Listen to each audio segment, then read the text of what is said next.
Welcome to Escaping Purgatory, a podcast where we rewatch Supernatural, then talk it through in the hopes we can finally escape this show. Join us each week, leave comments on upcoming episodes, and together we can escape Supernatural Purgatory. Hi! Hello!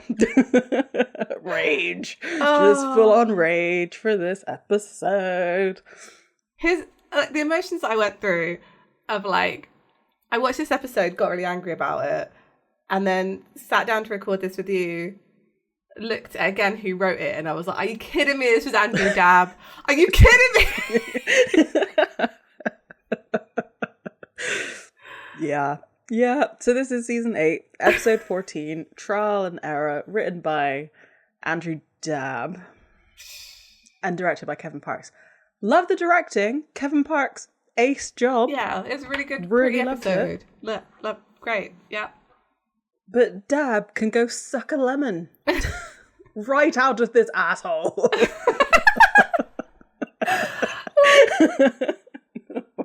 So I just the point that we're ranting about, if you haven't watched this episode, is there's a whole speech at the end, which we will get to. Yes. That directly, point to point links to how Supernatural ends, and makes and I was like, you can't tell us. The fact that we can go another 7 seasons and we get back to this point, what do you mean? That's not how... No, that's not how this TV show is supposed to go. You can't have a character openly say... I just feel like you can't have a character saying openly on camera that they want to die and see... the only thing that would ever make them happy is to see their brother happy and get out of this lifestyle, for them to go on no journey arc in between the point that happens. I was so mad at it because it's actually bad storytelling, I feel. I bet you anything, Andrew Dabb was really impressed by that point in his own writing, and that's why he came back to it. Honestly, there must be some sort of weird ego thing in this all for him to be like, oh, I wrote this speech 7 years ago. Mm-hmm. Let me reuse it. Yeah, let me just do this. This is how I'm ending the show. Screw everyone up. I mean, he wouldn't have known at this point that he was ever going to be showrunner on Super. Was it that they just ran out of ideas on how to end stuff? I feel like I've been talking about this a lot lately, finales in TV shows, and just people just phoning it in. And I want a bit more care and attention of the characters that you've created. To you need to let them go on a journey, and there's no journey here. I bet you anything that they thought it was a risk, right? They thought, we're gonna kill off our main character. It's no, when you have characters that have died multiple times, and you know that they're with Supernatural, when you are dead, you're not really, because heaven and hell exist and people can get to those realms. They're not really dead. Yeah. So there is no risk in having a character die. I feel like the risk for them would be leaving it all and letting the world burn. This is it. You're so right. You are so right that death is not a risk in Supernatural. Dying is not a big deal, but actually living, being able to live is the risky thing. That's the risky writing for this of you're right. Walking away from this and actually living your life. And until I saw that he wrote this episode, I was like, oh, it's just that no one's gone back and watched this before they wrote the season finale. But to have it written by the same person, it's just you could have just ended the show right here then. Yeah. Why are we going to do the next 7 seasons? Why? Okay, goodbye, everybody. We're done. No, I'm just kidding. I'm never going to be done. No. Because of and I guess, sure, we're still talking about it, but I'm talking about because I wanted better for these characters. Mm-hmm.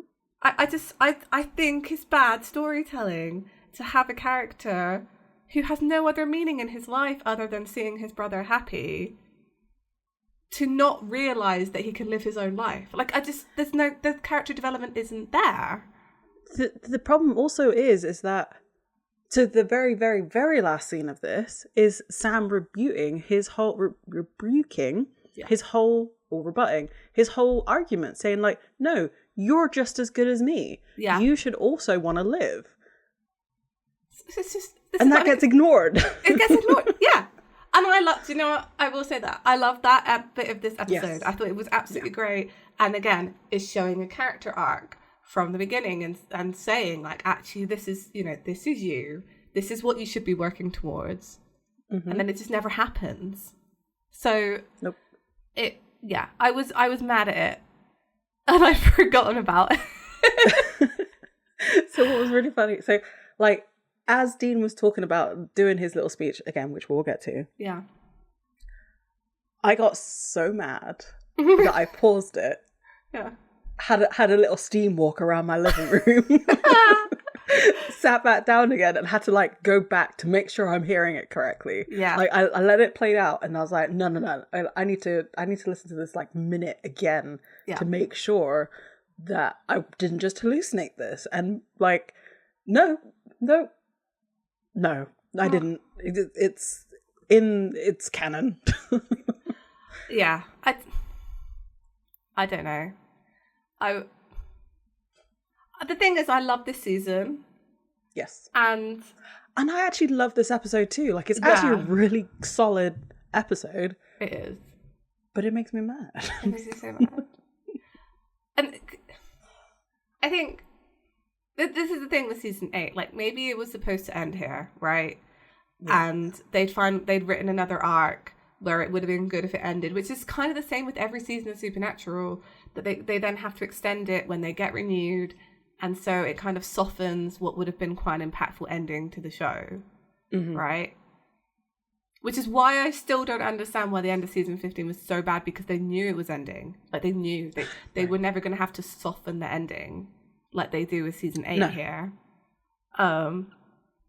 Because, and Mark Shepherd describes season 8 of like everyone in the cast working towards an ending, like working towards this storytelling, and it just like plays out at the finale of this season so perfectly. The character arcs are great, right? And then I feel like someone flicked a switch in season 9 and we just get like a reset. Yep. No one took into account any of those character arcs that happen in this season, which is why we end up here and then this repeating over and over and over again in the seasons. Yeah. And it's just sad, right? It's almost like they're stuck in their own narrative. It's weird because I've seen this same commentary about The Simpsons. That like, and that has its own problem of never ending. So right, of course, exactly. Yeah. But I need to find the video to link this quote, and I'll try and find it. But essentially saying that like in those kinds of episodes, and it happens with sitcoms too. Characters go through these arcs, but then at the end of the episode, it just resets to the default, and it's almost like a purgatory within itself, right? And this is the purgatory of Supernatural. We go through all these character arcs, and then it resets at the beginning of the season, and then we go through a character arc, and it might be the same, it might be slightly different, and they become slightly different people, and then it resets, and then we get to season 15, and because there's no growth. They just kill them off at the end. They finally escaped the purgatory of the cycle of their own narrative. But they didn't. Because they're trapped forever in fucking heaven. It's just like the worst heaven ever. And like, a character predicting their own future. A character predicting their own future is okay. Yeah. Ish. It makes it worse. Like I said, kind of like the ego thing. When it's like the showrunner of an episode, it doesn't feel like, it's not accidental foreshadowing that we've seen in, like, when Ben Edlund has done it, we're just like, hell yeah. Yeah. Because it's usually the things that are like really interesting of the character that get like put later on, like Chuck being God. Yeah. Those kinds of things. But this is just such a, like you've said, a bad ending. I think you're right though. Like, do you think, is this retroactive foreshadowing? Did they go back and say, how can we make it look like we knew what we were doing all along? Like, let's make it look like we were smart and foreshadowing stuff by going back and referencing things in previous seasons. I think that might be the case. Yeah. Which is just, someone sit me down with the writers. Like, I have some questions. I have some thoughts. Like, I just want to know. We'll sign an NDA and everything. Yeah. No, I'd want to tell everybody. I'd be terrible at NDA. Don't even try. I'd be like, I know, right? She's like, I have the secret. I know everything. I have to tell everyone. Yeah. But other than that, this episode was very, very good. I really enjoyed it. It was a solid Monster of the Week episode built into the story arc of this season. Yeah. What big do you remember what big TV was going on, like reality TV stuff that was going on in 2013, that like this family was the family that they chose, like this style of family? Was the Kardashians like big then? I'm not a huge reality TV person, and like, because this feels very pointed at a certain type of person, right? I feel like it's not Desperate Housewives, it's the other ones. It's like Housewives of like Atlanta. Is that what it's called? Yeah. Or like those kinds of shows were quite big in this time. I was not watching a lot of media at this point in my life because this was like my 20s for me. I was busy hustling. So, like, what was that like? Was it Yellowstone? Was that a big like the farmer thing out in Montana? No idea. I think it's kind of, because you're right. It does feel like they're satirizing something. But I don't know what it is at all. Yeah, I don't have a clue. Just because like all of the people are pretty horrendous in this family. Like, I don't feel bad for any of them. No. Being murdered. The thing I got really confused at was like the age of Ellie, like the ranch. Okay, actually no. The thing that got me the most out of this whole episode is this farm is run by Ellie and Sam and Dean. Like, one person. Yeah. There's no way. I know she was looking for farm hands essentially, but like nobody else is on this farm. That makes no sense to me. There's got to be like at least 15 other people on this ranch. Yeah, you are correct. Like, you're so right about that. What even are they farming? Horses. It's a horse ranch, isn't it? So it's I think they converted the farmland into oil fields because they struck oil.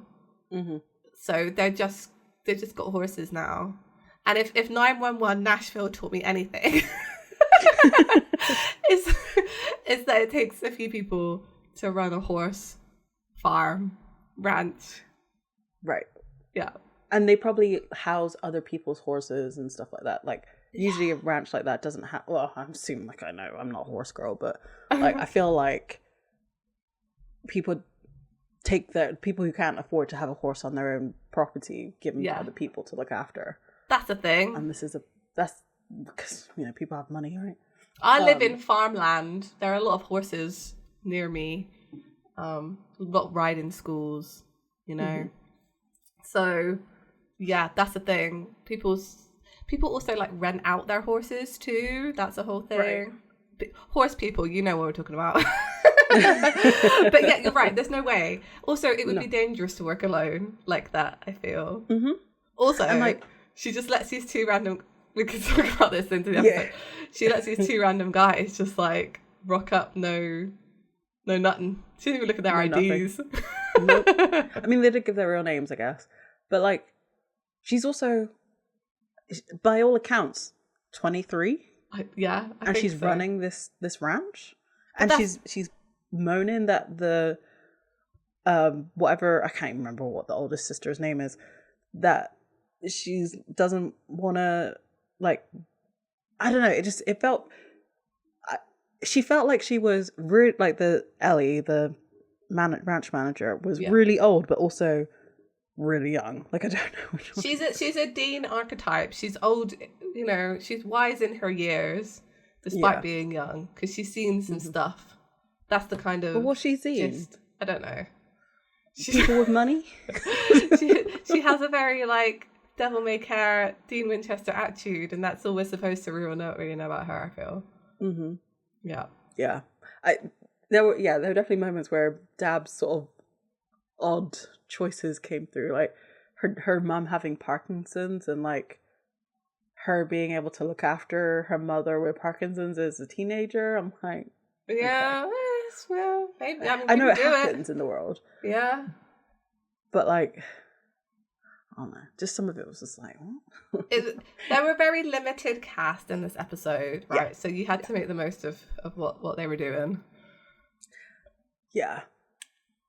Because it's not, well, I was going to say, because it's not like they got some big names in the episode, but actually, maybe they did, and we just don't.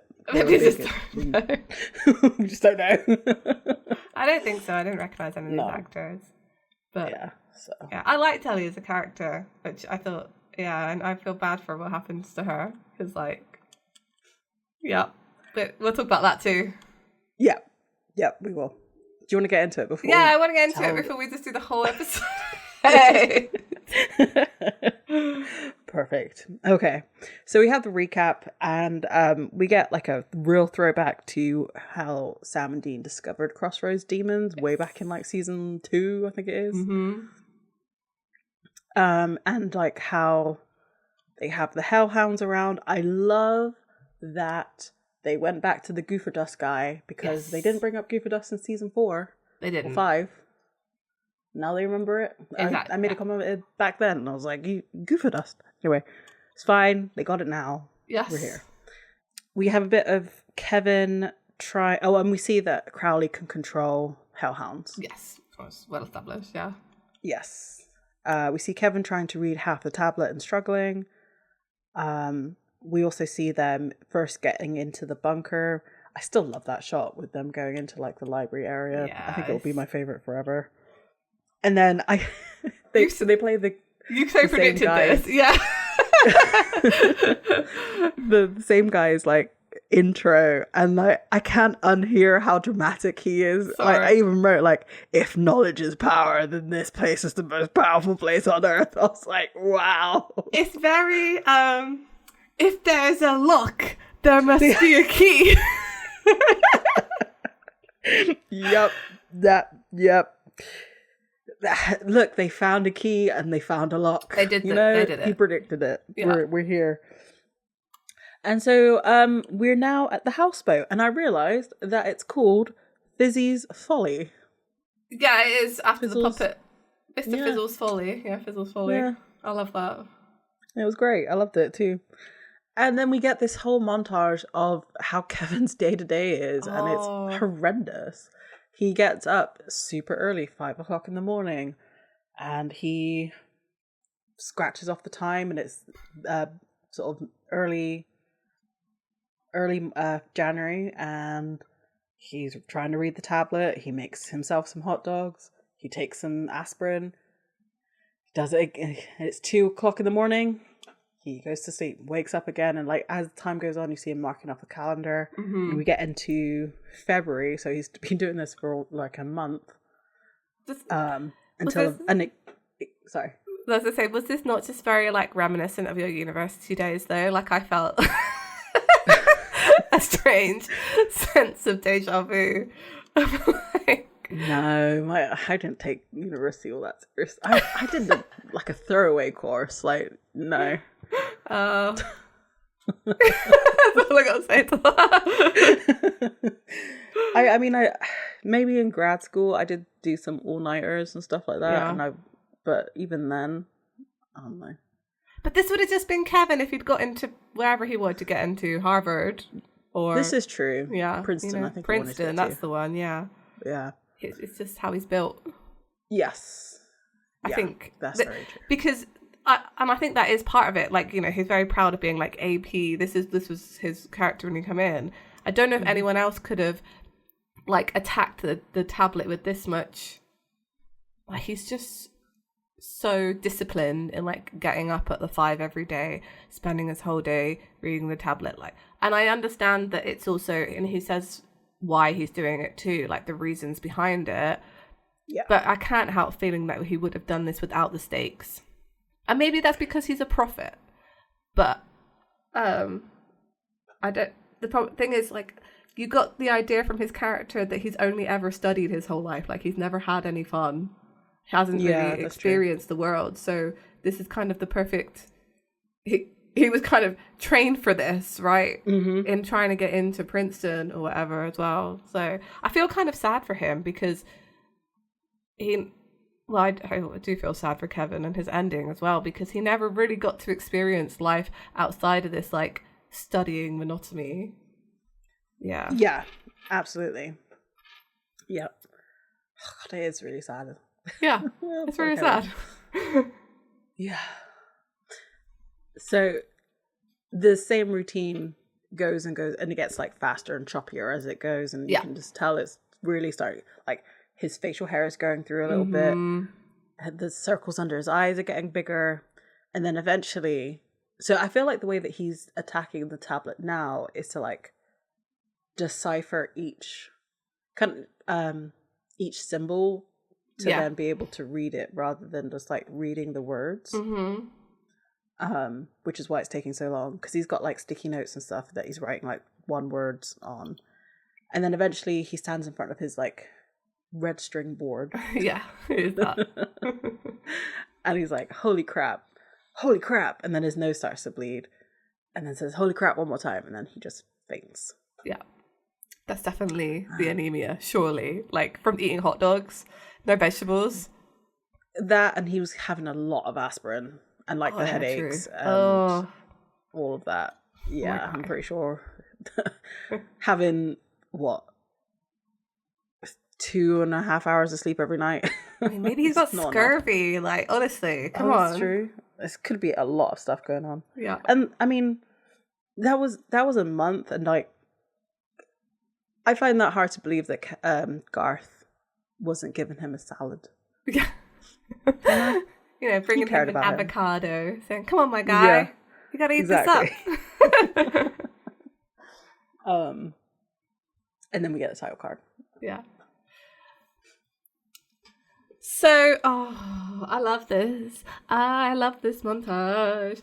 So, we get a whole little bit of Dean setting up his room, and there's always little, just little tidbits that we get into him doing this, like his Zeppelin album. We see, like, and they're new as well, right? All these records, new, to set them up in his room. All the weapons on the walls, and there's like all sorts of hunter stuff around. Dean leaves his shotgun there too, which I thought was really interesting. Kind of like hanging it up, which is so good. As well, intermixed with all of this is like old Men of Letters stuff as well, like a typewriter, and I noticed like the tape dispenser looked really old too. And finally, like, Dean takes out of his wallet like a picture of himself and his mom, like Mary, and like it manages to leave it in his room, which I feel like is just so symbolic. Yes, like he is home. Very lovely. So Sam comes and like starts ribbing him about it. This is a very sibling coded moment between them. It's like you kind of enjoy stuff. Because Sam says to him like, "Oh, it's not bad," and Dean says, I haven't had my own room ever. I'm making this awesome. I got my kick-ass vinyl. I've got this killer mattress, memory foam. It remembers me. No, I love it. Remember you, Dean. Yeah. And that's not what memory foam means, but okay. That's not what memory foam means. I kind of, controversially, I'm not a memory foam person. I don't enjoy it. It's too hot. It's too warm. You need to get those cooling ones. Yeah. You know, pay the extra like $1,000 on top of it. I prefer mattress. I would sleep on just like a slab of concrete if I could. It depends. So while Dean is saying this, Sam takes out some gum and like throws the wrapper towards the bin, and then when it misses, it's just like, oh well. And Dean looks at him like, are you serious? And Sam does go. What I thought was so funny about that is that we've never seen them like chew gum ever. So I was just like, why does he even have gum on him? Like, what is this? Just this is come, purely like, to mess with him. Yeah, exactly that. Exactly that. Dean's saying how much it's like not a motel, which I really appreciate as well. Sam does pick up his trash, and Dean's like, fine, I'm going to go fix us up some grub. But when he's gone, we see Sam like look around his room like really happy for Dean, you know, like, look, he's got his own space. Like he spots the picture, all the weapons that mean a lot to Dean as well, like including his purgatory knife is there. And like, yeah, he's just like, this is nice for us.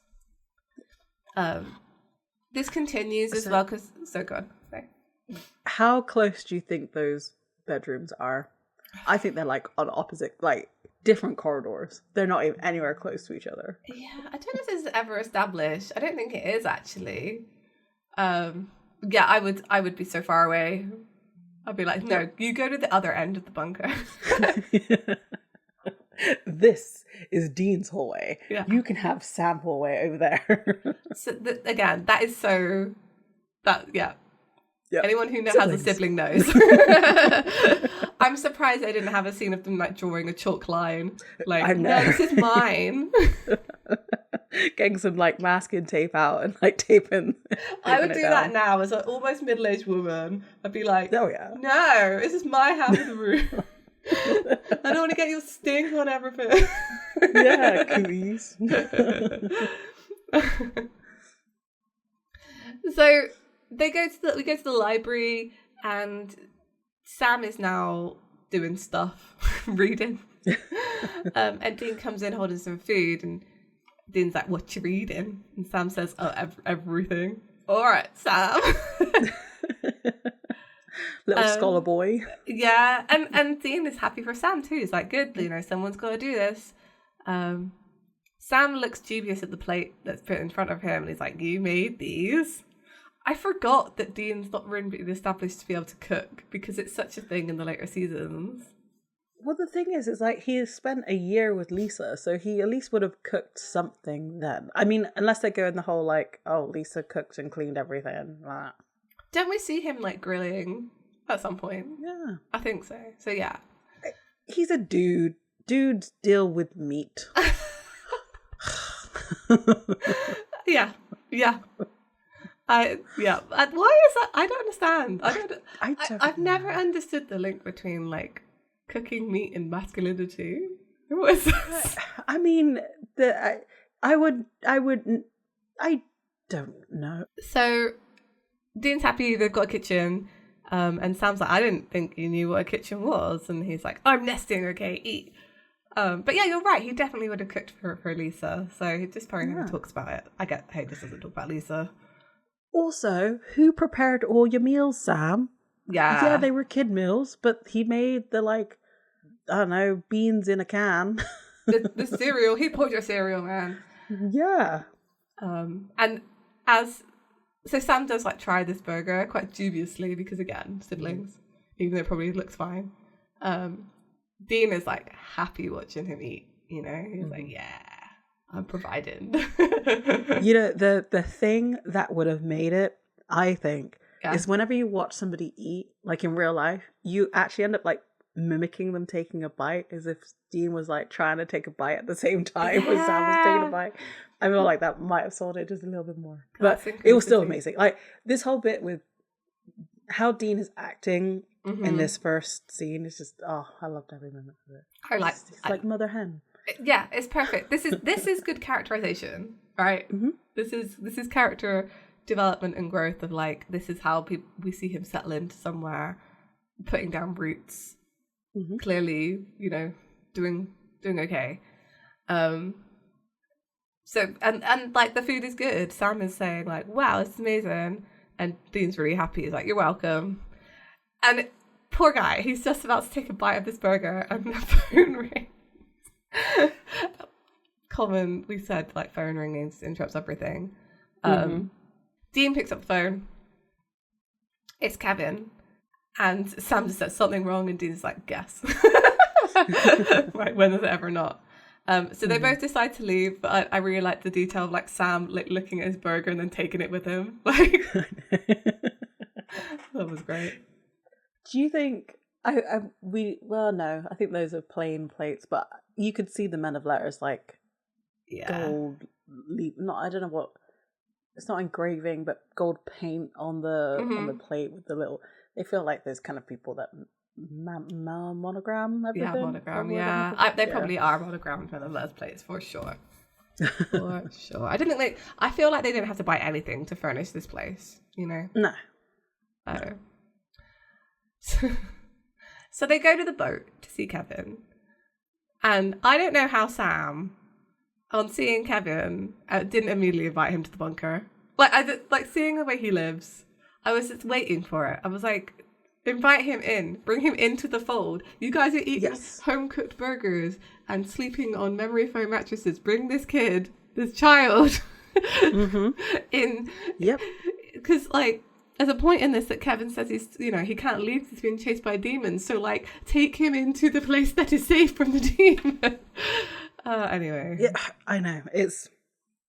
And the same with the end of this episode with Ellie. They could have taken her to the bunker too. Yeah, they totally could have done. You're right as well. I didn't think of that, to be fair. But I think they still don't trust the bunker, I think, because it hasn't been tested yet. Yeah, that's true. So they don't want to like open it up as well. But it's a bit selfish for Kevin, who's literally trying to help you close the gates of hell, just saying, you know, I think if anyone deserves to come on board, it's Kevin. Also, I'm pretty sure there's going to be resources in there that would help Kevin. Yeah, you think so? I don't get this whole don't let anybody into the bunker thing. No. Like, I can't, kind of, but there are clearly people who need the help with the bunker. So yeah, they arrive to see Kevin. He is unwell. He is being sick. And then we see him again with a bloody nose, and Dean just says, "You look like hammered crap." And they check in with him. Like, he's not really sleeping or eating well. He's not eating well. And Dean even says, like, I feel dirty saying this, but you might want a salad and a shower. And Kevin's like, I know, and I've been getting bad headaches and nosebleeds, and I think maybe I had a small stroke. But it was worth it. So Kevin's figured out how to close the gates of hell. Dean even like hugs him and he's like, come here, you smelly son of a bitch. So the thing he's found is what's going to follow us now through the rest of season 8. There's a spell, and you have to go through 3 trials, and each time you do a trial you have to say the spell, and then after the 3rd trial the gates of hell will close. That's essentially what you have to do. I love that Dean went with Law and Order trials as if like they haven't done these kind of things before. No, well, the weirdest thing was that was Sam who said that line, because that is definitely a Dean line. Andrew Dabb does this a lot. You're right. Yeah. Oh my god. What is going on with Sam and his characterization recently? It's the Optimus Prime line again. I'm never letting that go. Never letting the Optimus Prime line go. Yeah. That was a Dean line. So was this. This was it. Sam was supposed to be a lawyer. What do you mean you don't know what a trial is? Like, as in, like, a Greek trial? Like, right. I don't... Anyway, it was a dumb line. It was dumb. They're bad trials. They're tasks you have to complete, and it's basically saying you're going to die or it's going to be awful while you're doing them. So they mention that God built a series of tests, and then you can do it. Basically like a kind of you have to be really serious about wanting to do it. Yeah. And Sam says it again. This is a D line. So what, God wants us to take the SATs? But Kevin's only been able to find out one trial so far out of the 3, and it's that they have to kill a hellhound, bathe in its blood. And Dean just says, awesome. And Sam's like, awesome? Dean is psyched. He's like, whatever we have to do. Yeah. Like, this is the goal. This is what we're doing. And like, killing hellhounds is a bonus because like I hate those guys. Clearly. For a good reason. And like, he already has a plan. He's like, we'll go find some people who have crossroads deals, wait for them, the hellhounds to show up. I do love the line, Get between him and Clifford the big dead dog. I don't know, that's so good. It was very good. That's a good line. And he's like hyped about this, saying this is easy, and Kevin's like, it doesn't sound easy, and Sam says, well, yeah, it's not. And he's like, right, do some research. I'm gonna get some goofer dust, like make sure that like Kevin eats something that's not hot dogs, and then he's like, not that there's anything wrong with like eating hot dogs, and he's like describes them as ground up hooves and pig anuses. Let's cab with that. Ugh. Yeah, and then he just leaves. He just like flies out of the boat. No, It would have just been better if he could do like a coat flip as he left, but yeah, his coat is not long enough. He needs a little pea coat like Cass's, or his like FBI coat, you know? Yeah. So we have a little break in time. Kevin's looking better. And Sam is warning him that he needs to slow down. Because like, I feel like Sam has been in this position of researching, especially while hunting. And he knows now how to pace himself. But he's trying to give that up to Kevin, who doesn't really get it. Sam's telling him to like sleep, take a day off, open a window. And Kevin rightly says like, well, this is how I end this. Like, this is how I get to go home. I can't leave this boat because every demon on the planet wants to peel my face off. I can't talk to anyone except you guys or Garth or my mom. And it's like, when she does call, all she does is cry. He's like, I just need this to be over. Oh, I really feel for Kevin. I can't imagine. Yeah, it's just like an 18-year-old kid. I know. He has too nothing. much on his shoulders. Literally the weight of the world on his shoulders. More so than Sam and Dean, I feel. I think that too. I do. Because they're used to this. They're old hat. Yeah. They're the experienced people who should be guiding him more on this. And they are relying on him for information. Yeah. So it's not even like they can help him with this. Exactly. Like, they should be taking care of him, making sure that he, doesn't die in the process of trying to find them answers. Because he said he had like a stroke. Like, and like they didn't even call Cass to come and heal his possible stroke. Rude. I don't know if they even. I don't know if Cass. No, Cass does know where Kevin is because he was on that boat. But yeah. Which, okay. I just didn't. I didn't know if that was a bit of a plot hole that Cass knows where Kevin is actually, because doesn't Naomi want Kevin? No. No, because like there's only half the tablets, so she doesn't really care. She doesn't care. Okay, fine. That's fine. Because their mission now is to get to the angel tablet, right? That's right. That's what they're focused on. That's why Cass hasn't been about. You're so right. Sam describes saving the world as a marathon, not a sprint. A truer word was never spoken. And to take care of yourself. Yeah. It's like, everyone gets like fatigued. You have to take breaks. Dean comes back. He says, "Did you know there are 6,000 types of tomatoes?" And he's acting like he's never bought vegetables before, despite having just cooked a burger that clearly had some salad in it. I think. Yeah. Might not have done actually. It had a tomato on it. It had, and maybe some onion. I was going to say, do you think the bunker just had food there? But no, it would have been. It hadn't been open for 55 years. So all that food is rotten. I don't know. Like magic food, magic fridge, maybe. Who knows? I don't think so. With a barred pole. No. No, not at all. So Sam's found some demon signs. I forgot the demon leave signs because they're so like there now. Demon signs 10 years ago in Shoshone, Idaho. And yeah, so demons. Sam introduces them to our cast of characters this episode, the Cassities. They're farmers who struck oil on their land 10 years ago, which is weird because there shouldn't have been any there. So they're going to go visit the calls them the Beverly Hillbillies, which is also maybe what they're referencing. I don't know.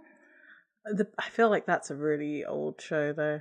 Yeah, this is a really old series now. No, I'm talking like 80s old. Really? I don't remember. And Dean says to Kevin, like, you stay here, work on step number 2, and if you come across anything about hellhounds, because they don't actually know how to like see them or kill them, or because they've never done that successfully. So that's cool. Yeah. Yeah. I love how Dean's like, yep, everything's just going to work out. And Dean gives Kevin 2 bottles of pills. I have no idea what these are. Oh my god. He just says, these ones are for headaches. The green ones are for pep. He says, don't OD. And as they walk away, Sam's like, is that a good idea? And Dean's basically saying, whatever it takes. Who cares? Whatever it takes. I don't know what he gave him. I don't want to know. I'm hoping it was just caffeine pills and... It's probably like, some sort of like Adderall. Yeah, maybe Adderall. No, man. Don't do it. Yeah. No. What I find really interesting in this conversation is that, or this little bit that we just saw, is that Sam is talking about how this is a marathon and like we need to take our time and we'll get there and it'll be fine, and like really encouraging Kevin. Mm-hmm. Whereas Dean is looking at it like, no, we're in the last bit. Like, no, this is when we have to pick up our pace. Yeah. So it's 2 very different like approaches to this one task. Yeah. And like I feel that's reflected in also Dean's speech that he gives. Yeah. Because he's anticipating that this is like the end. Yes, he is. Yeah. Which is like, I think why he doesn't really care about Kevin, because he doesn't need to care about Kevin in the long run. Yeah, you're so right. Literally, in the long run. Yeah, you are very right. Like he has expressed often that he wants all of it to be over. Like his kind of suicidal tendencies have been getting increasingly like worse as the seasons go on, where it's like, well, I just want to stop hunting. And if this is what it means, that's what it means, kind of thing. And I think it's really sad to see as a character, because I know he's very like, I think it's a good reminder for mental health, and like it's not always that obvious on the outside, because he is very happy-go-lucky, like everything's absolutely fine all the time, but like once you dig down into it, you're right, he's like ready for it to be over. Yep. Yep. So, and again, this is something that I really feel like they didn't explore with his character enough, to be honest. There's an episode that I think, what season is it in? It's maybe like 3 seasons away, where, Dean does literally, that he's like, we need to solve something. The answer is for me to like go and meet a Reaper, right? So I'm just going to do that. Like, I'm not going to tell anybody that I'm doing it. I'm just going to do it. It'll be fine. Like, no regard for his health at all, or like whether he'll come back. He's like, well, this is something he's doing. So this isn't something that really changes with his character either. Yeah. Yep. But I don't know if they can't take it seriously in this show because of what we said in the beginning. Like, death in Supernatural is not a stake, Yeah. It's very strange, I think, because it could have been such an interesting take on a character that's so like projecting macho, like yeah, and I think a lot of people could have related to that a bit more. It's almost like he wants to go back to hell so that he can not break and like maybe atone for what he did the first time round. Yeah, Like it's like a really deep-seated thing that like this is all happening because I started torturing souls. I broke. that's a really interesting take. Like what? Yeah, like reliving that trauma of his first like trip to hell, and the fact that he essentially started the apocalypse. Because like he knows, so he hasn't gone to heaven yet, right? They haven't managed. They have to get... gone to heaven, but they know that it's kind of like enclosed little pockets of places. Oh, that's right. Yes. They met with the one person. Yeah. Okay. So like he already knows what to expect on both sides. Yeah. So I don't know what this like race to the end is.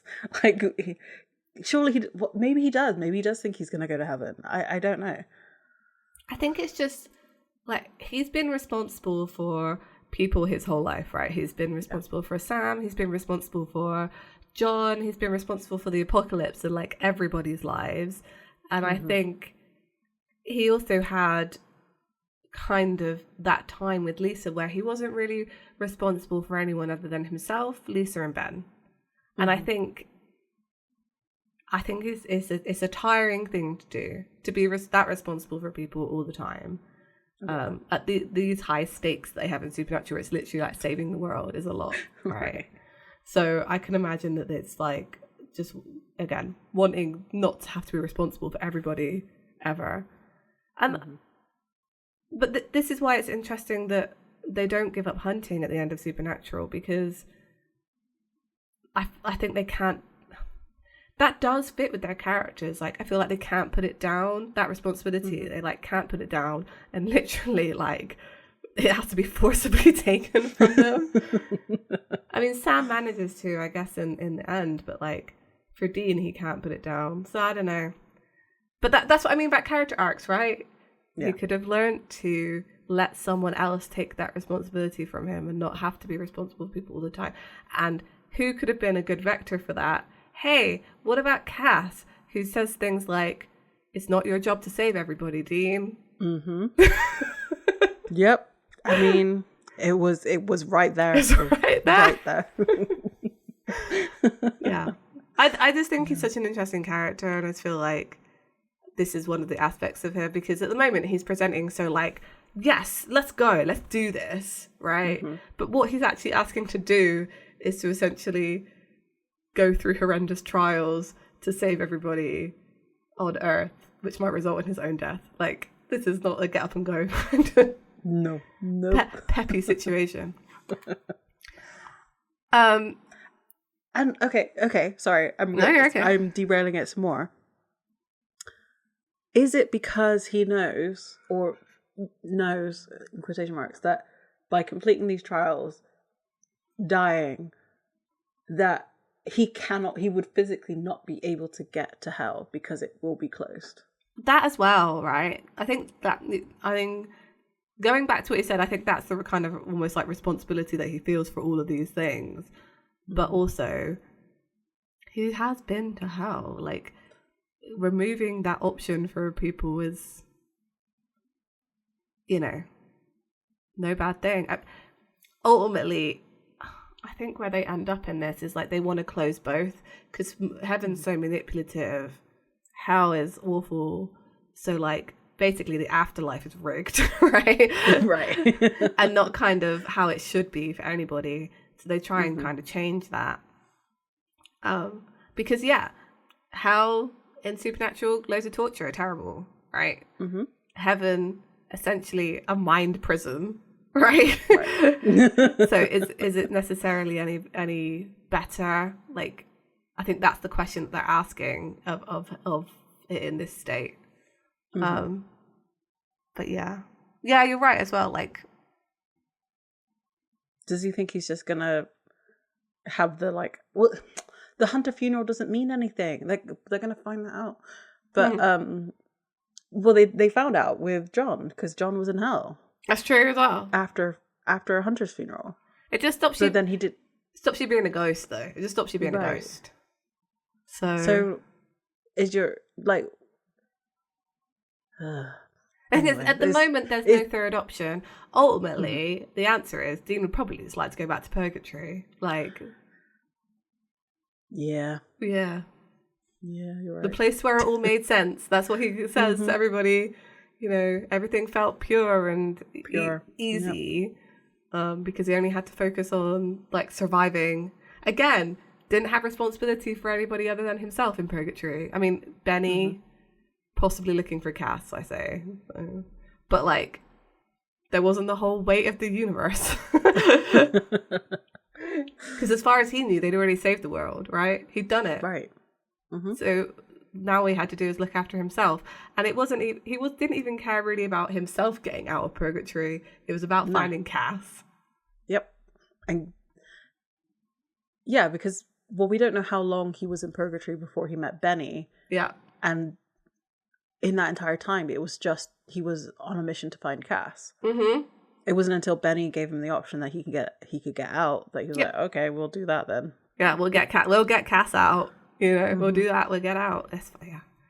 Again, interesting character that, like, I just feel like if Cass had been there at the end of Supernatural, it would all worked out. Yes, I agree. Yep. Okay. We're at a farm. It's a very nice looking farm. The Impala rolls up. They do this exposition about hellhounds, basically saying anybody who's going to see like a hellhound's coming for them, they're going to be hallucinating and freaking out, etc. And Sam's like, "What's the plan?" And basically, you're going to get them out of the way of the hellhound and try and stab the hellhound with Ruby's knife. That's the whole plan. Importantly, Dean has the knife. He hasn't given it to Sam. He's like, you know, already establishing that he's the one doing this. Because he says, I spike fighter. He does. You're right. Then they meet this lady. She's called Ellie. She's very nice. She's wearing like a animal skin jacket, which made her look like she works on a farm. If you were on a TV show looking like you worked for a farm. Yes. I don't feel like that's probably the actual uniform of farm stuff. I feel like she was this was the weird thing, she was way too clean to be working on farm. Agreed.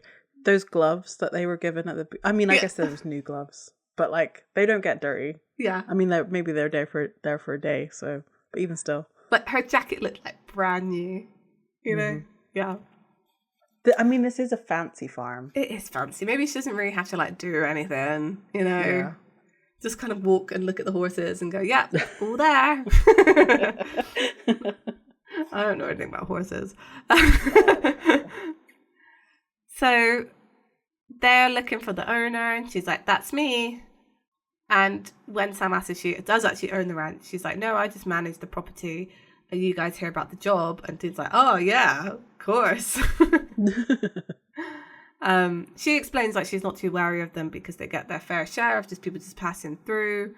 They asked if they ever worked a farm before. Dean says yes, and Sam's like, no. He says we're quick learners. This other guy comes up then as well. He's sort of like a middle-aged guy with a beard, and he seems very friendly, you know? It's like, who have we got here? This guy's name is Carl. He's Carl Granville, so he's not a Cassidy like the farm. And he explains that his wife is a Cassidy, like her and her family own the place, and he's a trophy husband, and he like laughs at that. Like, ha ha ha ha ha. Yes. I do love when people in shows laugh about trophy husbands. They always look like this. I know, which is like why can't a trophy husband be the equivalent of a trophy wife and just be like a himbo? Come on. Nothing. Yeah, they're right. I don't know. What an interesting stereotype that we have for trophy husbands. Yeah. I think it's because you kind of imagine they're just like at the golf course all day, you know? So Ellie says she's going to hire them pretty much. And then they go off together and she shows them their room. And Dean is like, it's my room. She gets in the job and she's like, it's crap work. And then we cut to them shoveling manure. And Dean's like, oh, she meant actual crap. And he goes to the horse and says, I hate you. Which is funny because you like, you know, he's secretly a horse guy, I feel. Oh, yeah. Yeah. Dean has big horse girl energy. Yeah. I can't explain it. Well, maybe Sam more so. He's a cowboy. He wants to be a cowboy. Of course he loves horses. Yeah. I don't feel like horses love him. But Maybe I feel like not. he likes horses. Or likes the idea of horses.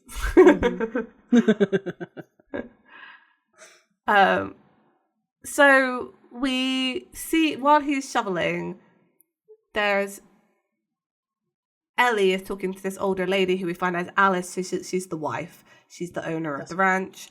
And they're having a bit of a to-do. Ellie's trying to convince her that they need to buy organic food for the cattle. So I guess it's also like a beef ranch.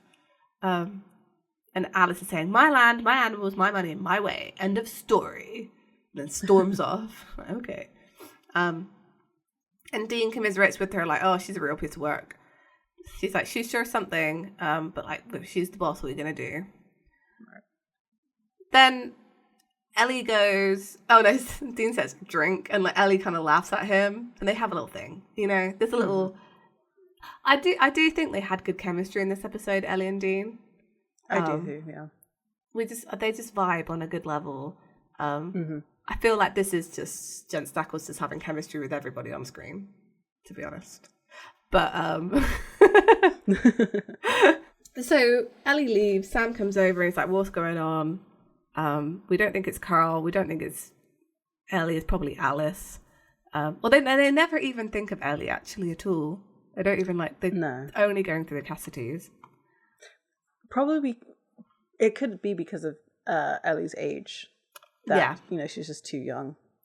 I think that, and also she's just an employee, right? So she hasn't benefited from the oil. Yeah. I was also going to say, but they've known Bella, and Bella had a deal when she was a child. That was her storyline too, so I don't know. I think they should have been looking at everyone, but they didn't. They were doing bad investigative stuff here. Oh, yeah. So they ask if they should go talk to her, Alice. And Dean's like, well, no, like, so she can lie to us and call the cops. Like, no, we're going to go stalk her on this one, Sammy. Then it's nighttime. Carl and Alice are having drinks together, and they're like, oh, that's their whole conversation. Yeah. Then we hear a horse like freaking out in the distance, and Carl's like, oh, it's just a wolf. But Alice wants to go check on them. Carl says, okay, hurry back.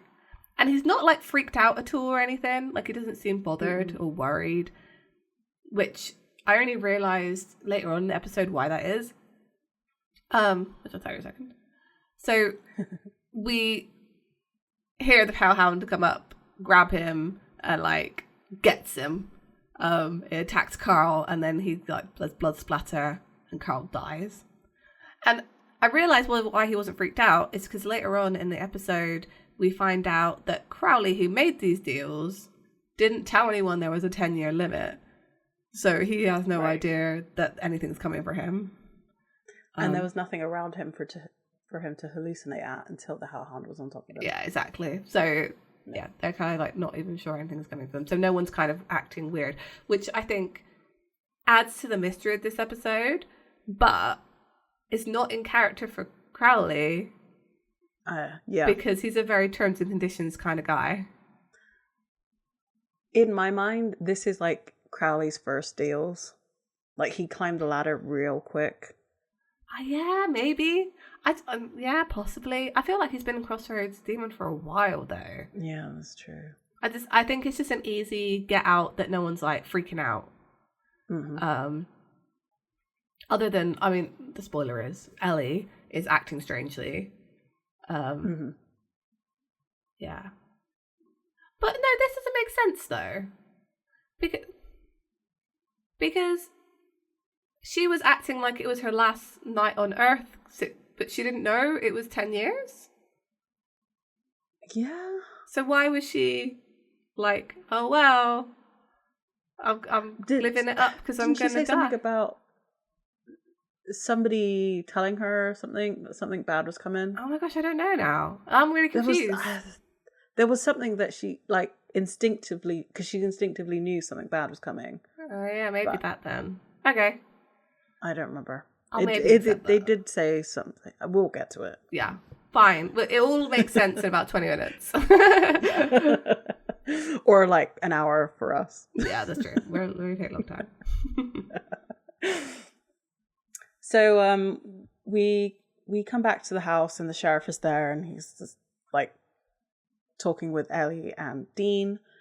Sam asks, you say his head was practically ripped off, and like the sheriff's like, who are you? Like, and the sheriff's like, well, he's just dead, like, and it's bad, and that they've been reintroducing wolves in the area, but he didn't think it was going to be this bad, and because Ellie even says here it wasn't a wolf, and she says she's got to make some phone calls, and the whole family is flying in for this.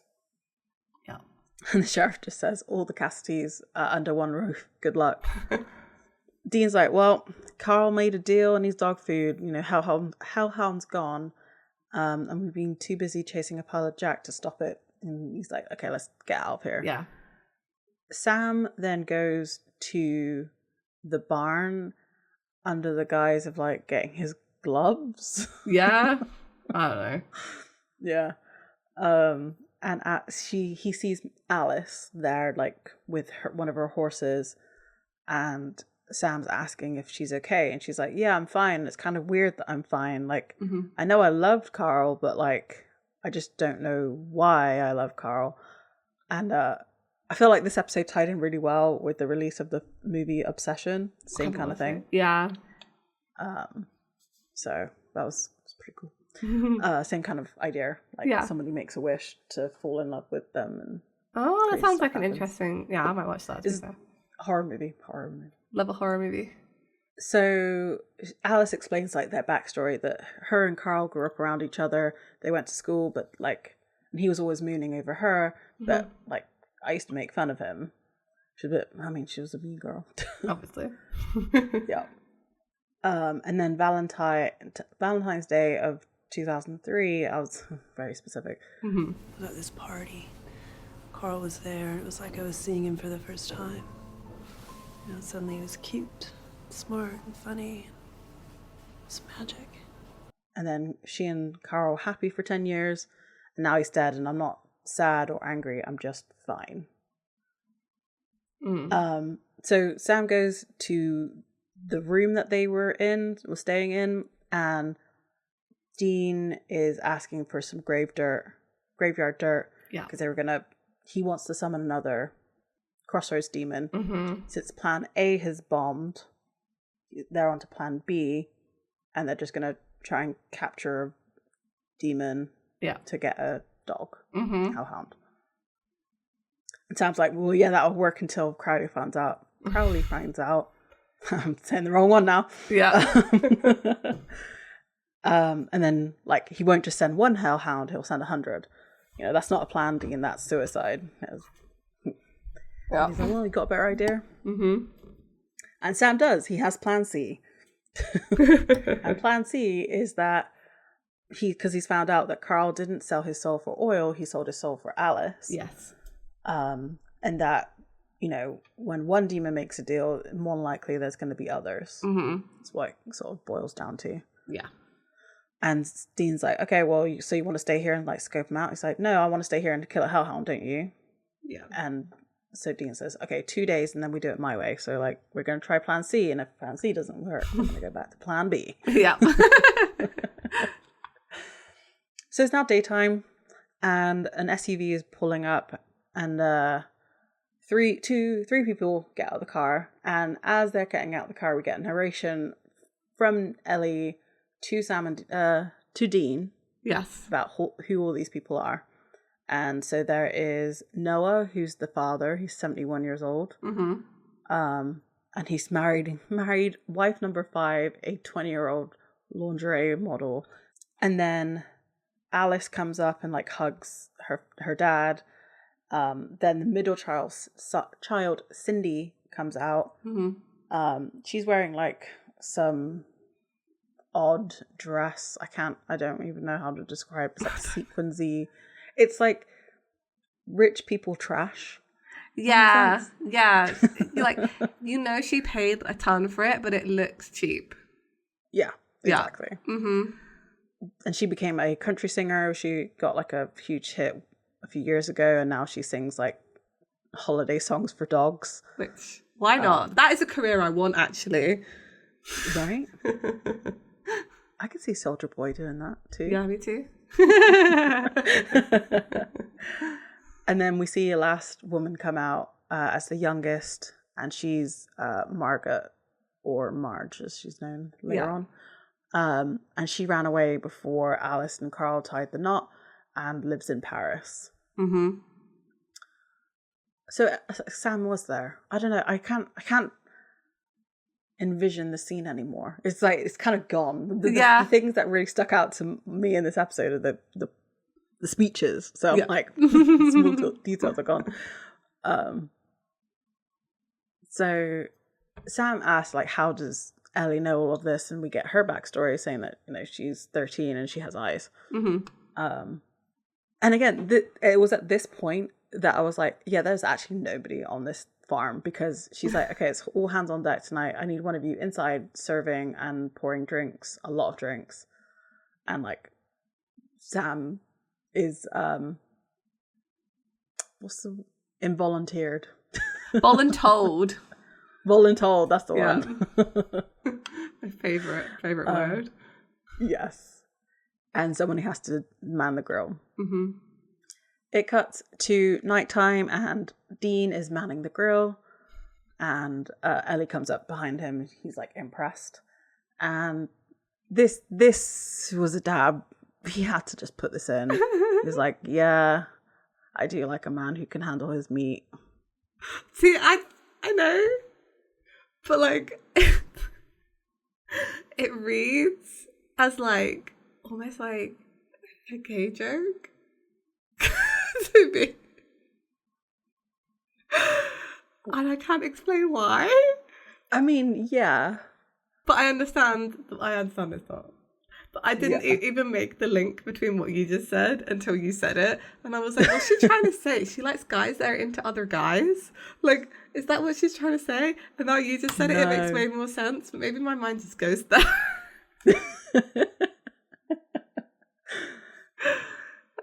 Fine. Yeah. She's a voyeur. I don't know what she was saying. I didn't get that. Yeah. Yeah. I guess because usually I feel like that line comes from a dude saying it. Like a guy is usually saying, "Oh, I know how to handle meat." Yeah. Rather than like a woman saying, "Oh, I like a man." Because like it's not.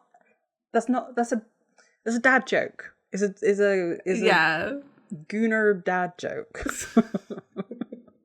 I did enjoy it. I don't like the meat equating with anything. Thanks. Yeah. It makes me feel a bit. Yeah.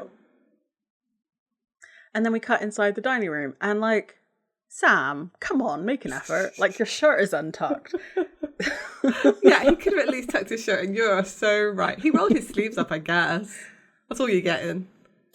But like, that's for practical measures, though, isn't it? Because like your shirt's gonna go, like your shirt sleeve's gonna get into people's food, but like so's your tail ends. I know of your shirt. It's anyway. I don't think we've ever seen him with a tuck shirt. Oh no, wait, he does tuck his shirt when he's an FBI agent. I take that back. That's true. I take it back. Yeah. See, they probably have their FBI suits in the car. Why was he not though. in? Like, why do you have funeral attire in your That's true. in your bags as your only other clothes? Yeah, you're right. And also, they didn't want to ruin, because like everything happens tonight, so they didn't want to ruin like his FBI shirts. They're fully expecting to get soaked in hellhound blood. Be like, probably wear not my best shirt. Yeah. Exactly. Where's the hippie shirt? He should have dragged that out of his bag. I know. That's in a thrift store somewhere. Oh, I'm sad about that. He never wears it again. Oh. No, he does not.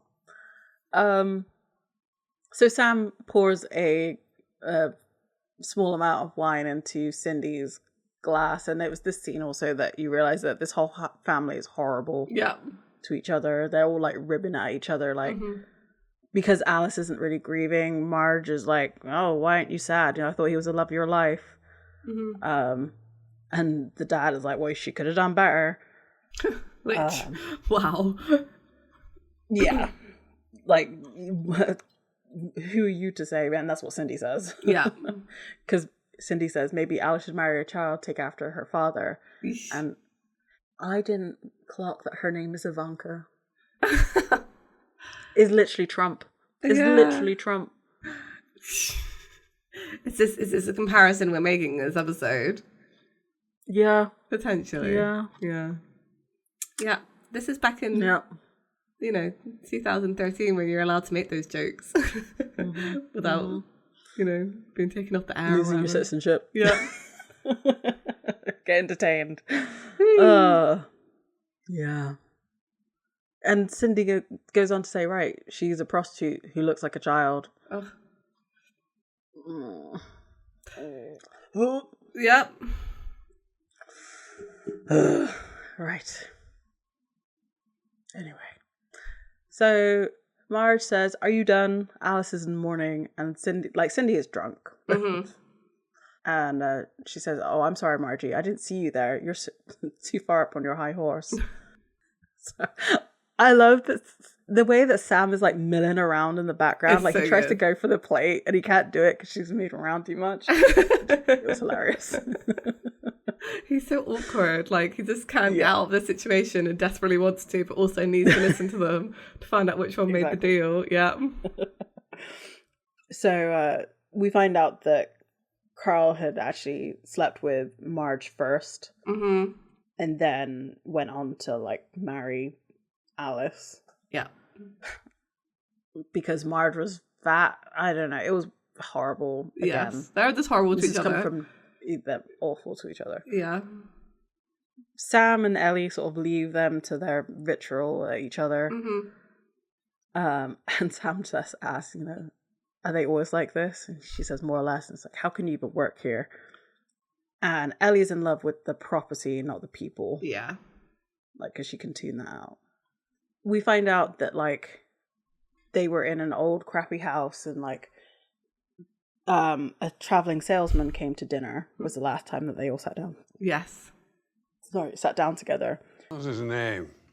Kenny. Crowley. What? They might as well just zoomed on his face, I know, right? If this was Robert Singer, that would have exactly happened. Yeah, it would have happened. So it's now outside, and Sam is catching up Dean, and that Crowley had swung through about 10 years ago, and he was like, "So do you think Tea and Crumpets, meaning Crowley, made these deals, and now he's collecting?" I guess because Crowley's also busy doing his own thing. We don't know what he's up to right now, guarding the other half of the tablet, I suppose. So he's just sending the dogs. Yeah. They still don't know who made the deals up there. And then Kevin interrupts this phone call and lets them know the dire creatures may be seen only by the damned or through an object scorched with holy fire. Like with holy oil? It's gotta be. We could use a window. Or glasses. they think they have some more holy oil in the car. So he's going to go burn these glasses, like find some glasses and burn them. And that's exactly what he does. Yeah. So, just a reminder, Dean has seen hellhounds before because he saw them before he got dragged to hell, essentially. So, yeah. I don't know why I forgot that he'd seen them before. And despite that, it's still like, yeah, I can kill one of those. Also, I guess he's no longer damned. I think we've had this conversation before about why he can't see hellhounds anymore. Yeah, I feel like we've had this conversation too. Yeah, because, yeah, you're right. He's no longer marked for hell. He did his time. So you can't see them anymore. So as Sam is clearing up the room, Cindy like looks out the window and like says, "Oh look, Daddy's drunk and armed. Must be Christmas." And you can see that Noah and Margaret are walking armed, and Sam like rushes out and he's like, "Hey, where are you going?" And again, Noah, the dad, is very, very drunk. He's like, "Wherever I am, please. That wolf killed my son-in-law. He's a man-eater. Got to put him down." Marge's like, I don't really understand. Oh, she's upset. Okay. She's still in love with Carl. Oh, yeah, you're right. Yeah. Yeah. But he chose the sister. Yeah. He's not all that good either. I mean, no. He's a terrible person who used magic to make someone fall in love with him, which we know is bad. Yes. Yes, it is. And so Sam offers to go with them after somewhat of a convincing puppy dog look. I'm like, yeah, I know how to hunt. Yeah, the look, he's like, yeah, I know. Eye roll. Yeah, right. Like, it really is that. Mm-hmm. Okay, so this is where after Dean has found the glasses, he pours like a little bit of the holy oil on the ground. I love that, just like waving the glasses. Like, that's not scorching anything. That's just like waving glasses over fire. Yeah. I don't. The problem is, technically, if you do it too much, then they're gonna burn on the edges. You'll get like sooty. But I feel this is fine. Is that technically in science that would be called flaming the glass? So I feel that's fine. I see. Yeah. Okay, fair enough. So Dean tries on the glasses to like see if he could see anything, I guess. Yeah. And then Ellie comes around the corner. She's like, "I like it." The whole Clark Kent look. I was like, yeah, they look okay with glasses on. He gave himself the better pair of glasses. He did. Yeah. Yep.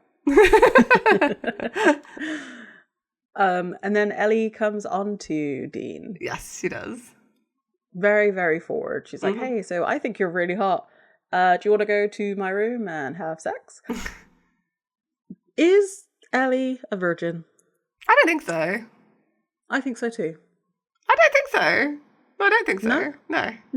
No. I think she's a Dean Winchester type. She's Okay. like, and also like, I know she lives a ranch by herself, but like, I just feel, I don't know. She's too, Because there's something that she says when she like is drunk that just made me think that maybe she was. I mean, maybe. Yeah. Possibly. I think she's just supposed to be just the perfect, like, I think she's supposed to be a mirror for Dean, and I know he's very, like, the thing is, he's not that of a promiscuous person, actually, when you dig down deep into the, like, layers. But I don't know. I don't get that vibe. Yeah, Yeah. that's fair. Oh, that's fine. So Dean rejects her, Yes. and she says, "I'm sorry, I don't really do this. I was just feeling my oats." Is that supposed to be a horse joke? I think that's supposed to be that's a horse joke. I know it's a saying, but in the context, it's a horse joke. And she's like gets embarrassed, and he's like, "No." Dean's like, "No, I would want to, but like rain track." And she's like, "No, this is one night only," and then she like walks away. Yeah. So we cut to the woods, and the hunting crew have now split up, and they're going around. Like, Sam's walking along and then gets a gun in his face. Oh my gosh. It's because they're like drunk in the woods with guns. Like, never. Yeah, never. Ever. And like, Noah's like, "Watch yourself, boy." I was like, "No, you watch yourself." Sam looks so pissed off. Like, he's just like, what am I doing here in the woods? Why am I even trying to save these terrible people? I know. Like, why did I have to suggest this plan? Yeah. But now Margie is somewhere in the woods all by herself. and they hear her like screaming and like snarling of the hellhound. Mm-hmm. They run around, try and find her, and she has had her neck bitten. Oh yeah, she did. Yeah. And so he pushes Noah away, telling him to get back to the house. Yeah. She's well and truly dead. So it must ultimately be that she was the one who made the deal for the oil fields then, I guess. Yeah, but they confirm that. Okay, cool. I kind of zoned out in the bit they were explaining like who actually made a deal, because I was like, I was sure it was going to be all of them. Like I was so sure. Yeah. But I was incorrect. So. Yeah, it just seemed like it was 3. And then Crowley outed. Yeah. How did he manage that? I feel like he's a good businessman. I feel like he would have tried to get all of them. So they're back in the living room of the house. Noah, Cindy, and Alice are all there. They're all sad because, you know, their sister just got murdered. Sam and Dean come in, and like you can instantly tell they're just going to tell them everything. There's a look on their face of like, oh my god, we got to tell these people. Yeah. Noah asked what it was, and Dean's like, it was a hellhound. He's like, when you sell your soul to a demon, they're the ones that come and rip it out of you. And they're confused. They're acting like they don't know what's going on. And to be fair, they don't. And Dean is Crowley, Ponzi guy. I haven't heard the word Ponzi in a really long time. It's very old-fashioned now. Yeah. Yeah, I feel like actually probably that would not fly. I don't think you can call people that anymore. I don't think so either. That's probably why it dropped off. That's probably why it dropped off. Well, it's about yay big, like with gestures with his hand. He's like mountain of dicks. So it's like, yep, he was here. You know, if you didn't sign up, great. But if you did, like, we need to know now. So like, tell us. No one puts their hands up. But Noah's like, wait, the British guy was a demon? He's like, are you insane? And Cindy's like, they're obviously insane. So they're all denying that they did it. So Sam and Dean are going to keep them there until they figure it out. They're going to seal up the house, spread some goofer dust. Noah's asking, like, how long we'll keep them out. And Dean's just like, long enough for me to stab it in the throat. Like, he's going full, I don't give a crap. Yeah. So Dean has this whole rant at them because Noah's like, No, well, you can't do this. You Yes, can't. I can. You want to know why? Because it's what I do. And buddy, I'm the best. See, I gut old Yeller out there, and maybe, just maybe, you walk away. I don't. You're meat. so sit down, and he like points his gun at him, and he's like, and put these on. They give them the handcuffs, and they're still asking who they are, and Sam's like, look, we're here to help. After my brother went crazy, I went to help. And you know, Noah's blaming them kind of for Margie, and Sam just carries on explaining that like they might see things when the hellhounds get close. It's gonna feel like he took the brown acid, and the handcuffs are that there for that reason, so they don't hurt themselves. Mm-hmm. And Dean's like, and when he starts bugging out, we'll know who's on tap to be puppy chow, and they just like storms off. He's so done with these people. Well, like, I think he's scared. I think that's why he's angry. Because it's not really addressed in this episode, but I feel that we get a good dose of it from Dean, that he's scared of hellhounds still, right? Yeah. Yeah. He remembers all of this, like, I'm going to get Old Yeller, yeah, the Clifford the Big Dead Dog.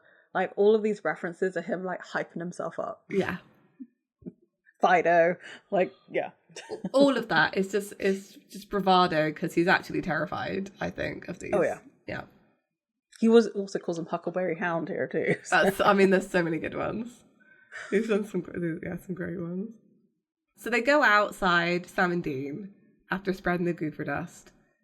And Sam asks what the plan is, and Dean is fully taking charge of this. He's like, this is my plan. He's like, you stay here, figure out who hoard out their soul. He's going to go look around, see if he can't gank Huckleberry Hound before he makes his next move. And Sam's like, no, I'm going to come with you, like, obviously. Mm-hmm. And Dean's like, wrong. He's so not having it, like. Yeah. So they have this back and forth of like, I'm coming, no, I'm not. I'm coming, no, I'm not. And eventually Dean snaps and's like, I need you to be safe, Sam, okay? That's what I need. And Sam says, when are we ever safe?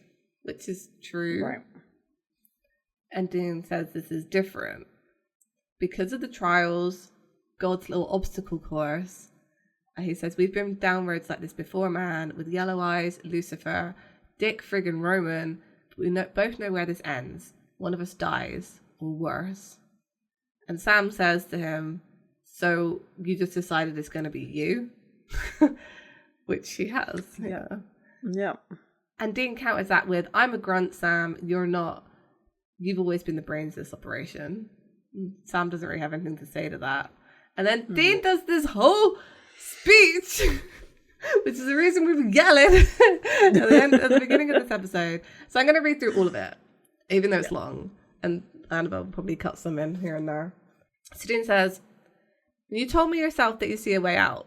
You see a light at the end of this ugly-ass tunnel. I don't. But I tell you what I do know, is that I'm gonna die with a gun in my hand. Because that's what I have waiting for me. That's all I have waiting for me. I want you to get out. I want you to have a life, become a man of letters, whatever.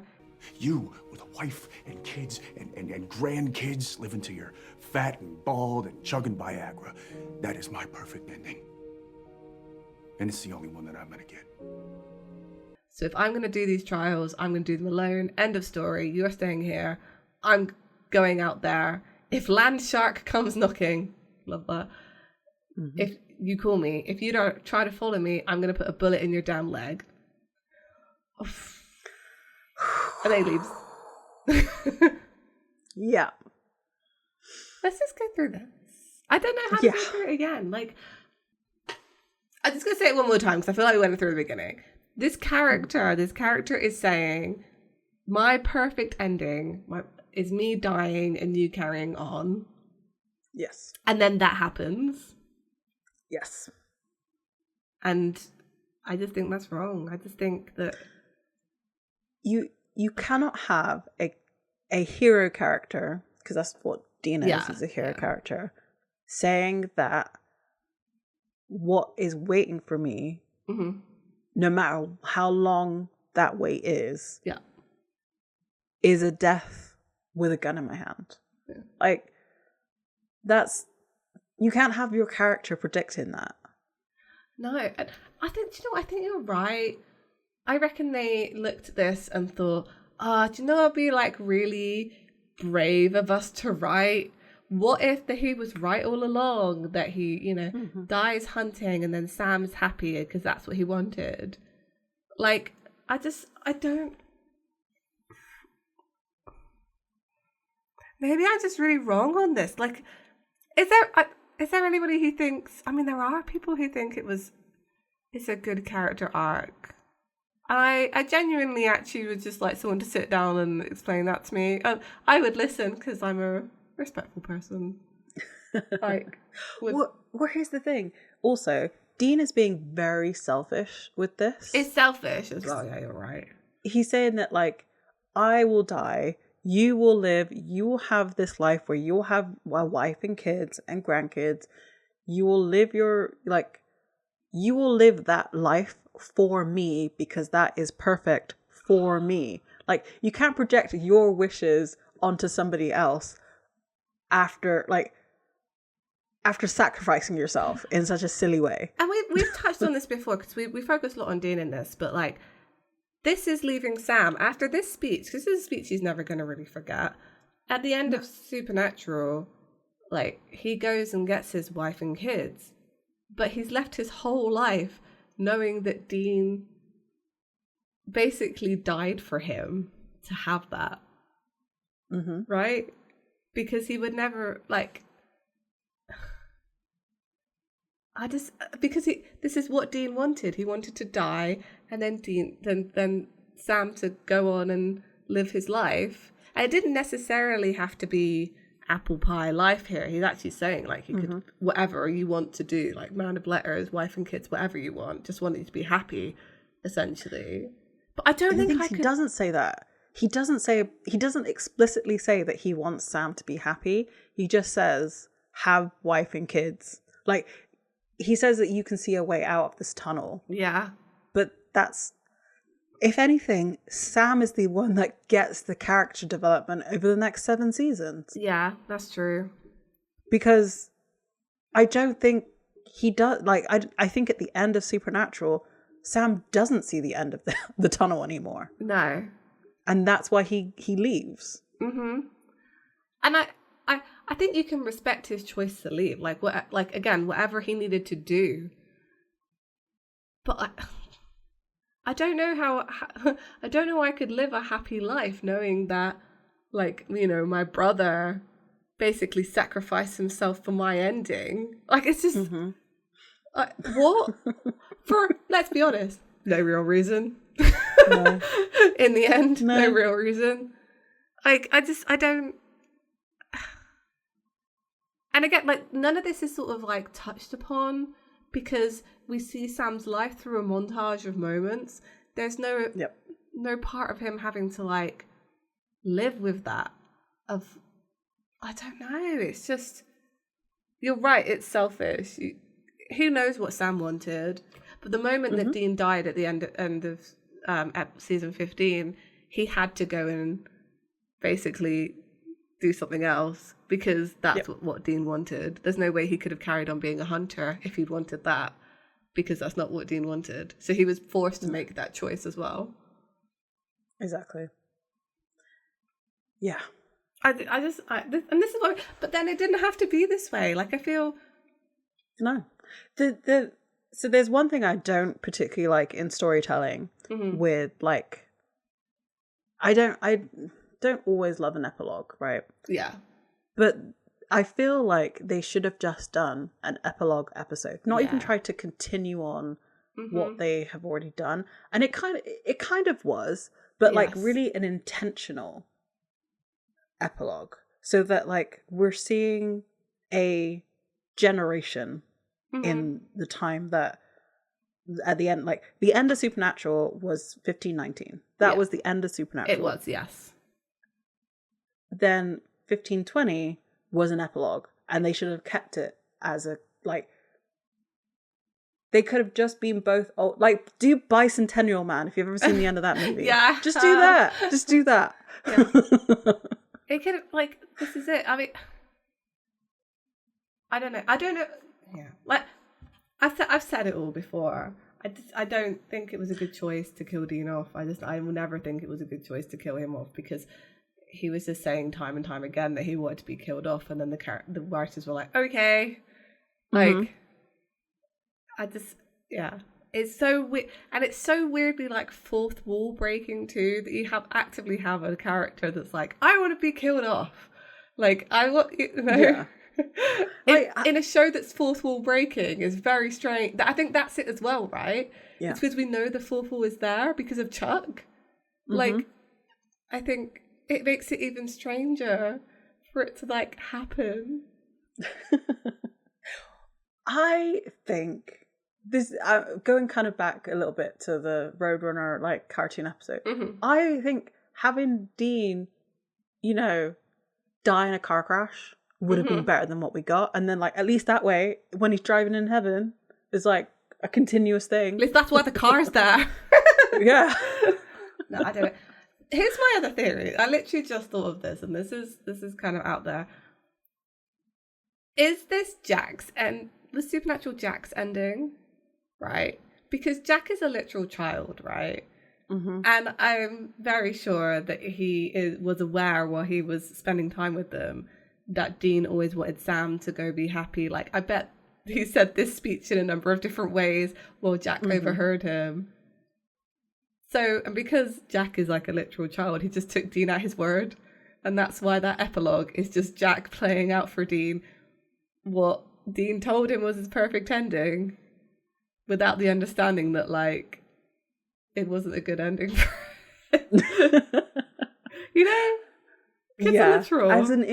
As an inverse, like, in-universe option, I like that. Thanks. But as, like, as an external writer writing this, horrendous.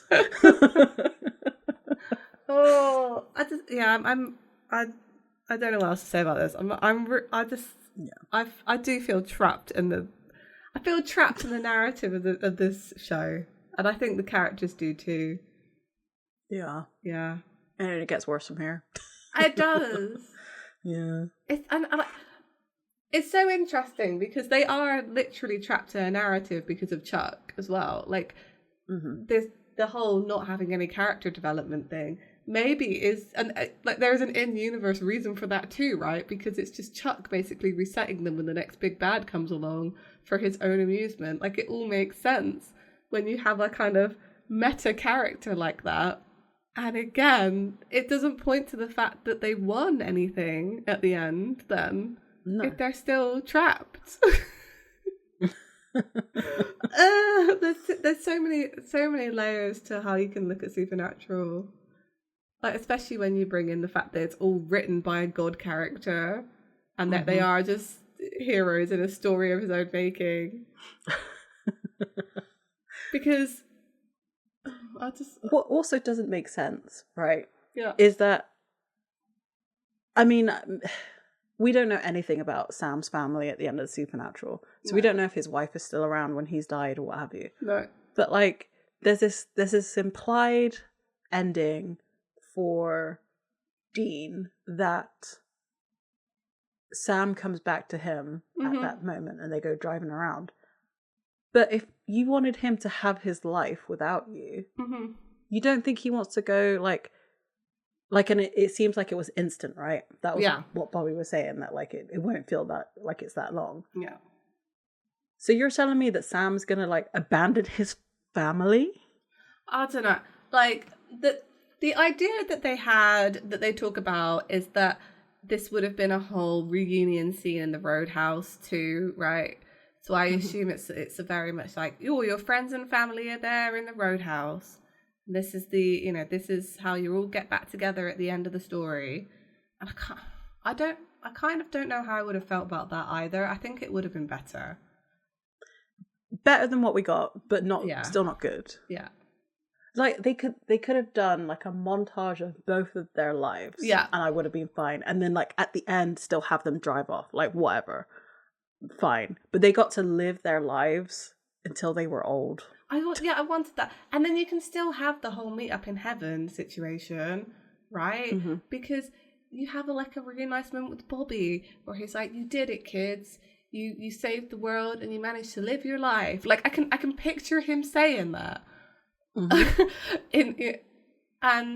then, and I feel like this is how they could have played that. So he meets them outside the Roadhouse, or at least Dean, maybe Dean, because he goes first, and he's waiting for Sam. Bobby meets him outside of the Roadhouse, and he's like, yeah, you did it, kid. And then he sort of takes him by the shoulder and walks him into the Roadhouse, and we kind of don't see what's in there. And then later, Sam turns up momentarily after. Dean meets him outside, and he's like, we did it. Walk in, see all your friends and family there, all the people they lost along the way. And that would have been the end of Supernatural, and I feel like I could have peace in my heart. I don't know, man. And I get it, and I say it all the time. I know they can have all the actors there, but like, the thing is, to do that scene, you wouldn't have had to have everybody. You didn't have to like physically show everybody was there. You could have said, Dean could have literally said, "Come on, everyone's waiting for you." Yeah. Hey, look! I wrote it without any other actors being. Yeah. I don't know. This really threw me for a loop because I thought I was over this, and then I was watching this and I was like, oh, I'm not over it still. No, I don't think we ever will be. No. Okay. I'll carry on in the tradition.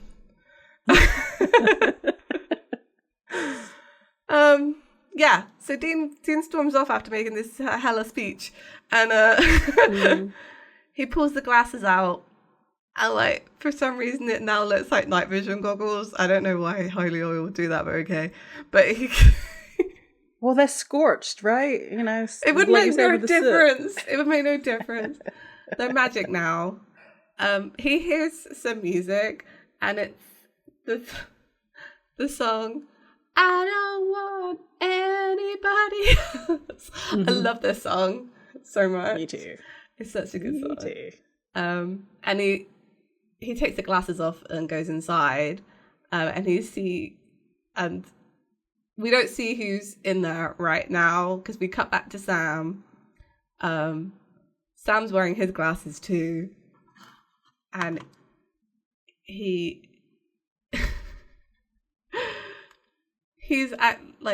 looking out of the window while the Cassidys are arguing around him. Mm-hmm. They're basically arguing about who sold their soul and explaining to each other why they didn't. That's really it. Oh no, so they're arguing and Sam says, all right, that's enough. And Cindy turns to him and says, is it 4 eyes? Is it enough? Which, who calls anybody 4 eyes anymore? Whatever. I don't know.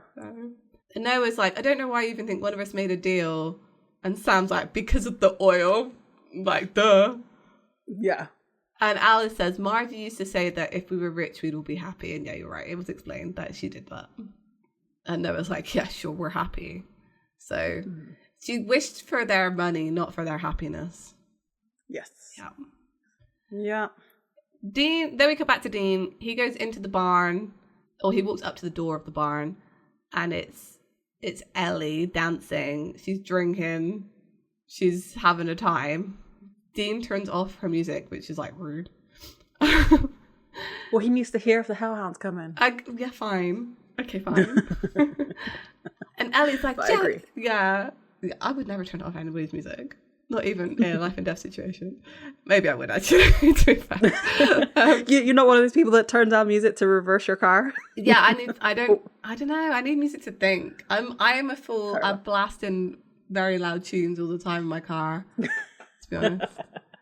Only when I'm by myself though. If I'm driving other people, I try and like turn it down. So, if I'm by myself though, it's a whole other story. She's like, just in time, because she thinks he's changed his mind about, getting together. Mm-hmm. She says, he asks if she's okay, and says, I'm good, but I bet you're great. And then like kisses him, which is such a line. Ellie's got game. Right? I might have to pocket some of these. Yeah. And Dean's like, okay, look. He makes her sit down on the bed, and he's like, look, whatever happens, whatever you hear, you need to stay in here with that door locked, okay? Like, sit tight. It's gonna sound crazy, but there's something evil out there. And she's like, I know, it's coming for me. Dun dun dun. Yep. So we're back in the living room with the Cassidys, and you see Alice is like trying to get out of her cuffs and is like really struggling against them. Mm-hmm. Noah says he needs to use the bathroom, and Sam's like, just like hold it. And he's like, well, at my age, that's not really an option. Which is, I mean, that's fair. Yeah. And he says, you either let me go or you get me a bottle. Mm-hmm. Sam is very distracted, looking out the window, trying to look out for but then they hear the growling. Yes. Alice managed to like slip out of her handcuffs and get out the door. Mm-hmm. And this is the first time we'll see like a glimpse of a hellhound too. Like it's like they don't really see them. They see like an outline of them, like a smoke. Mm-hmm, I agree. They're like a distortion in the blue of the glasses. Yeah. Exactly. And Alice just thinks that they're there to kill them. Which, I mean, honestly, yeah. I mean, they're rich people, like, it kind of makes sense. I just realised something. Where did Dean get 2 pairs of non-prescription glasses? He found them in, like, a bucket, because they have drifters come through. So they probably just put, like, lost and found stuff together and just, like... But, like, why are they not prescription glasses? Because if you look through... They are. They are. Okay. So, like, at one point when Dean takes them off, he, like, does the, like, whole... His eyes adjust, like... he fine. does do it. All right. Okay, fine. Okay. I'm glad they did that whole thing. Okay. Though I think the first time he puts the glasses on, or one of the times when he's walking through, you can see that there's no lens in it.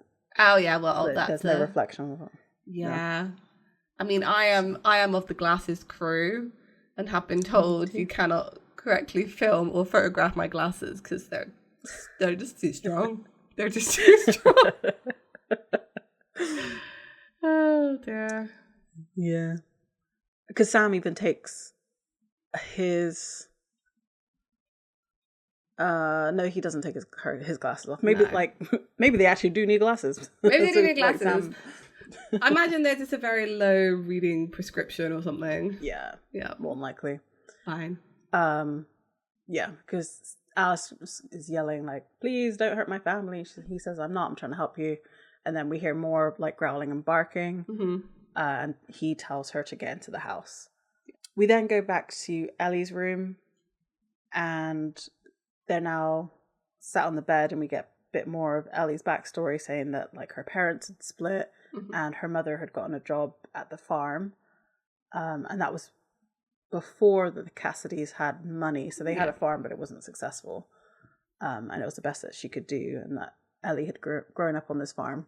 So Ellie had seen Crowley kissing Margie and like ran, but then Crowley found her and that they talked, and he seemed so nice, which kind of implies that like Crowley's kissing teenagers. That's really gross. Yeah, it does. Yeah. I mean, he has to seal the deal, doesn't he? So yeah, he is a demon. Yeah. You know, but still not. But we love Crowley in a weird way. I know, So I just kinda- I like to think that he has to make a deal, but he's skeeved out by it. You know. Yeah. Yeah. Maybe, hopefully, He doesn't mind kissing Bobby, but Yeah. children crosses the line. Oh, yeah. Crowley had asked Ellie like if she had one wish, what would it be? Dean said, and he made you sign over your soul. And he says, he didn't make me do anything. My mum had Parkinson's, early stages, and I knew how that story would end, so I took the deal. Her mum is now in Phoenix and plays golf every day, so she signed her soul for her mother's health. Yes. Sounds like. Yeah. It's a stupid move, Ellie. I did it for my mom, Dean. What would you do for your mom? What wouldn't he do? Perfect question to ask him. He gets like a look that like, yeah, what would I do? Yeah. Exactly. So this is where we find out that there is a ticking ticking clock on the deals, and Ellie's like, "What? I knew that when I die, I wasn't gonna go to heaven, but he never said when." And we know he never said anything about that or monsters. It's like, oh, douchebag. So okay, this is how she figured it out. So Ellie also figures out that Marge made a deal, and that she's now dead. Ellie says then, a few years ago, Carl got drunk and he told me he did some kind of magic at a crossroads, summoned a demon. I put 2 and 2 together, and when I saw what that thing did to him, I just never knew about Margie. I thought I was next. So that's That's why. fine. Okay, I'm glad they explained it. I'm fine. Yeah. Dean asked why she didn't just run, and she said, "Where would I go? Like, all I wanted was one last meal, some good tunes, and maybe." So that's where I was like, maybe Well, I don't know, lose my man. virginity. No, I think she just wants Dean. Yeah, I mean that's fair. Who wouldn't? And she says, "I don't want to die," and I will never not see I know. the outtake of this because Same. it startled me because I was like, I know this is coming, Yeah. but like I forgot the VFX were going to be over the top of it. Same. Because Ellie looks up after like looking at the bed, and Dean's face is all like melty, Yeah. Skeletor. weird looking. Yeah. And she's asked what's happening, and Dean says like, whatever you're seeing is not real. It just means the Hellhound is close. He then draws a circle with goofa dust. Like, how much did they have? I know, right? I thought this was rare. Right. And he tells it to get into circle and like not leave. Yeah. So Dean runs out to the barn, like outside of the barn, and he starts to fight the Hellhound. Yes. We see again. It seems to like appear and disappear, which makes sense because I feel like it has the same properties as like demon smoke. Oh yeah, for sure they can teleport. I just feel it in my bones. Yeah. Yeah. Exactly. He taunts a Hellhound like It's who he Okay. is. This is him. This is who he is.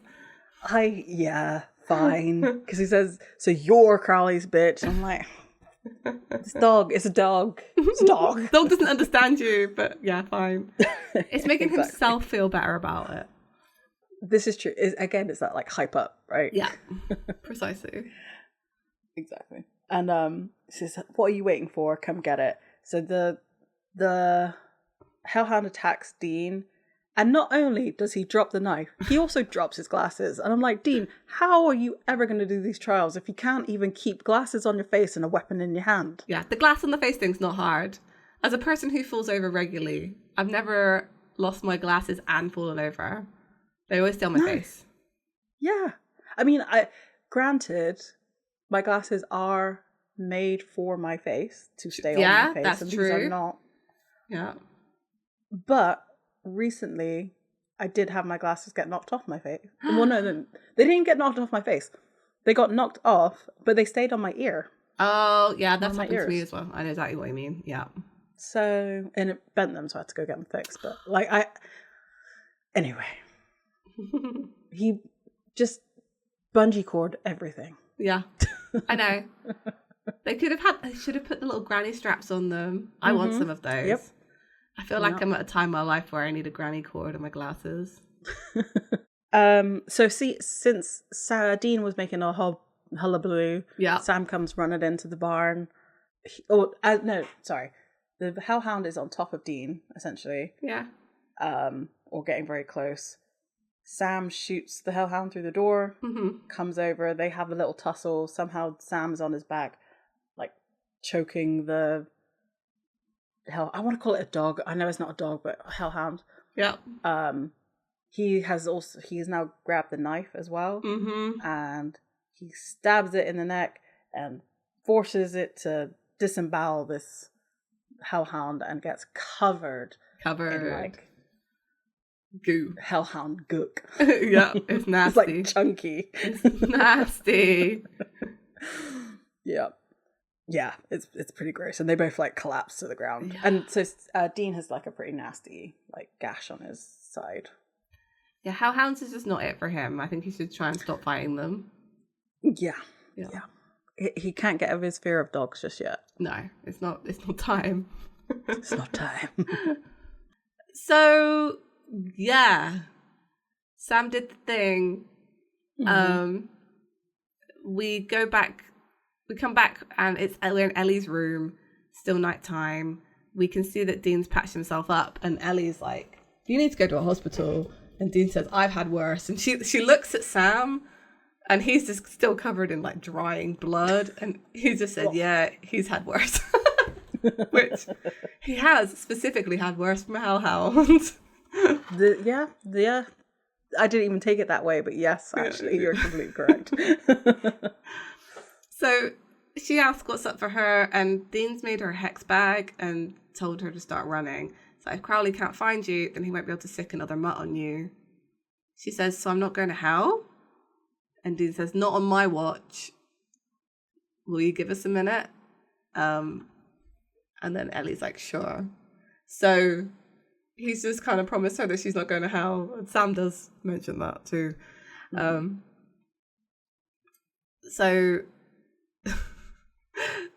Dean summons Sam.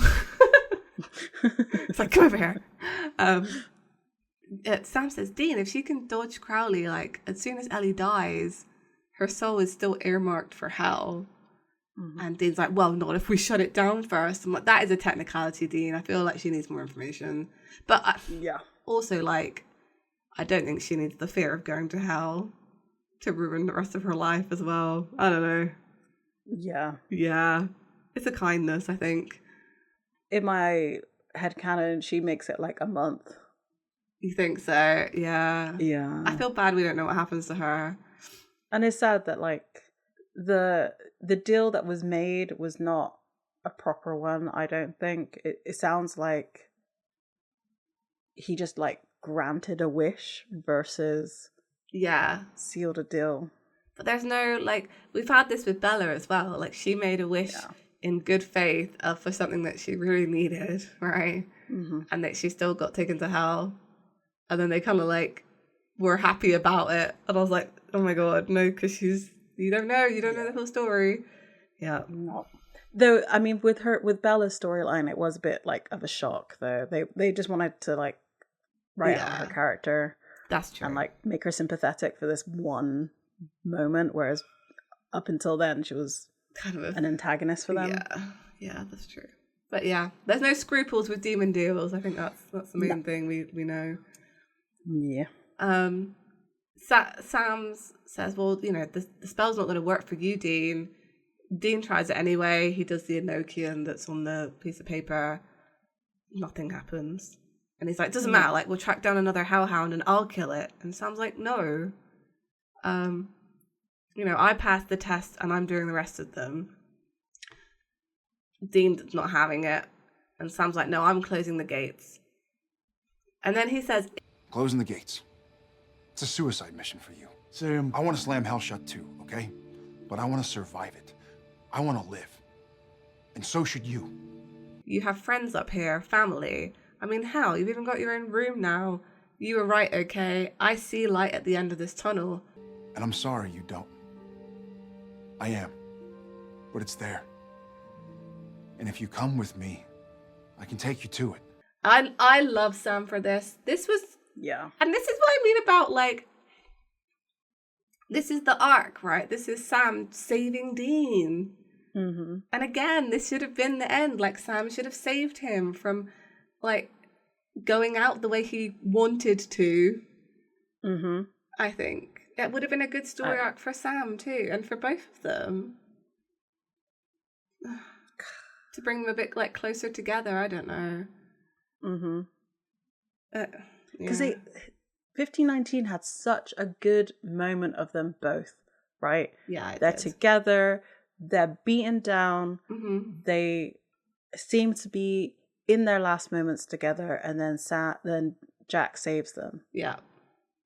Like, that, yeah. So that unifying moment should have continued on into the epilogue episode. I agree. And it did not. Yeah. They just didn't feel like they were shoulder to shoulder anymore. I don't know. Yeah.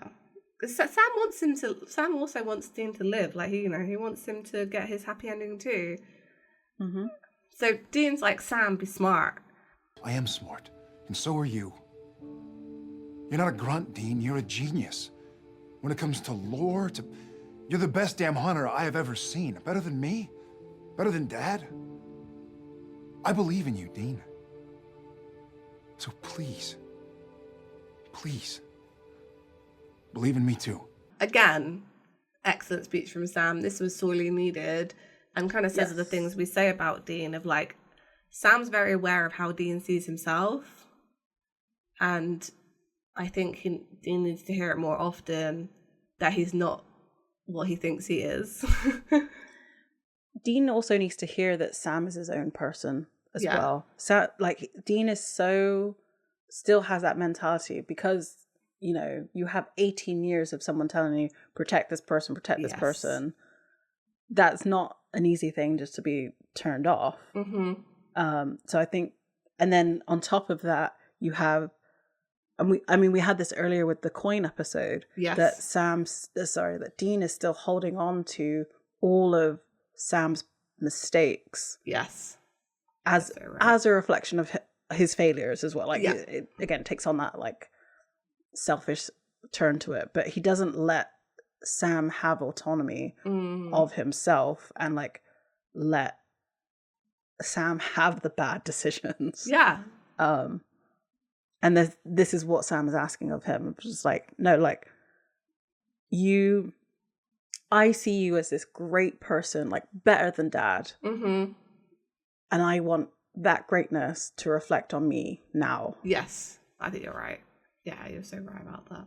So it's almost like this is Sam's kind of like coming of age story. You know, where he like gains independence from a parental figure. But what we needed from Dean is kind of like, to let him kind of flourish, you know? Mm-hmm. Mm-hmm. And I think we do see some of that in the later seasons. I do. I think so too. And then they go right back to like codependency in 1520. I don't know, it's very weird. Yeah, you're right. The end of 1519 when they're getting beat down by God was really good. Like, and just what I wanted from that episode too. Mm-hmm. Like, I don't know. I would have been happy if that was the last episode. I would have been happy if, this is awful, if Chuck killed them there and then. And then that was how they went out, you know? Fighting God. Like, and then Jack, you know. And then they're in heaven in the last episode. Like, the entire episode, that 1520 could have taken place completely in heaven. So true. So true. Yeah. Yeah. Because Jack rebuilt it. Exactly. Right? I want to rewrite it a million different ways. Like, honestly, it's just, yeah. Just anything better than what we got. Like, it really is. Anyway, so Dean slaps the paper into Sam's hand, like, yeah, fine. Mm-hmm. It's a more meaningful gesture than it actually is, if that makes sense. Like, letting him take on that responsibility, but he does it. Mm-hmm. Sam says the words, and he gets a glowy arm. It looks like it hurts. Do you know what it reminded me of? If you played The Legend of Zelda, like Tears of the Kingdom, with his like glowy arm. Oh yeah. It's that. It's that.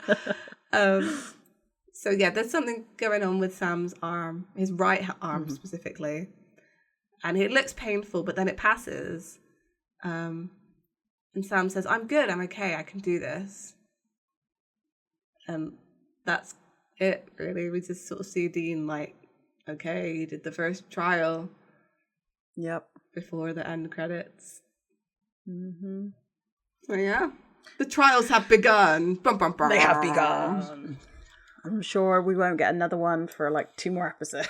I think we the next one comes quickly because I feel like a lot of time is spent on the last trial. I'm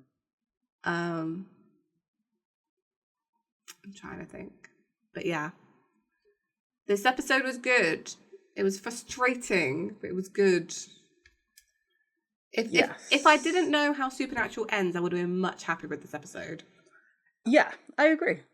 Yeah. I 100% agree with that. So yeah. Yeah. I do love, again, I love that Sam was so encouraging of Dean because we said he's needed this for a long time. Yeah, I do love that. And also for Dean's actions to reflect like understanding. Yes. Whether it was understanding out of reluctance, I don't know. And you wonder what like cogs are whirring in his head. I think the look on his face at the end of the episode, you're thinking, how's he going to try and get Sam out of this? Yeah. That's the leading on to the next episode. It's like, yeah, he has let him. They had this whole thing where they respect and trust each other now, but Dean's Dean. So like, how is he thinking that he's going to get Sam out of doing these trials? That's what I think. Yeah, you're not wrong. Yeah. I don't have anything else to say on this episode. I feel like we had our rant. I agree. We've had quite a few. But the next episode is episode 15 of season 8, Man's Best Friend with Benefits, which again, like dog episode. I don't know. It's actually not. Think so? No, it's actually not. I think it's witches. Next episode is I want to say it's a filler episode, but I don't know enough about it to tell you that for realsies. It probably is. Let's be real. It's Supernatural. They've done a few plot episodes back to back to back. Yeah. It's time for a filler. So it's just, I think as a Monster of the Week situation, I have zero collection. I'm reading the synopsis now, and I'm like, I don't remember watching this episode ever. So that's cool. Hopefully that'll be fun. And then cool. So I'm looking forward to the rest of this season. I think we've got a couple of filler episodes coming up before anything else happens. I will say that. I wouldn't be surprised. Yeah. So at the end of this episode, we'd like to thank the Pixar Agora for his wonderful logo art, making us feel truly stuck in purgatory. So if you'd like that on, I don't know, a beanie, do they do beanies? They probably don't. Maybe a cap. You can get that at Redbubble, from our Redbubble store. And if you'd like to come and have your own finale rant at us, do so, please. We can be found on all the social media: Facebook, Tumblr, Instagram, other places, Bluesky. We're Escaping Purgatory Podcast, or just Escaping Podcast on Bluesky. So come and say hello. Hello. Bye. So, this week we began the trials. Ooh, let them begin. And then hopefully, once they are completed, we can find our way out. Bye. Bye.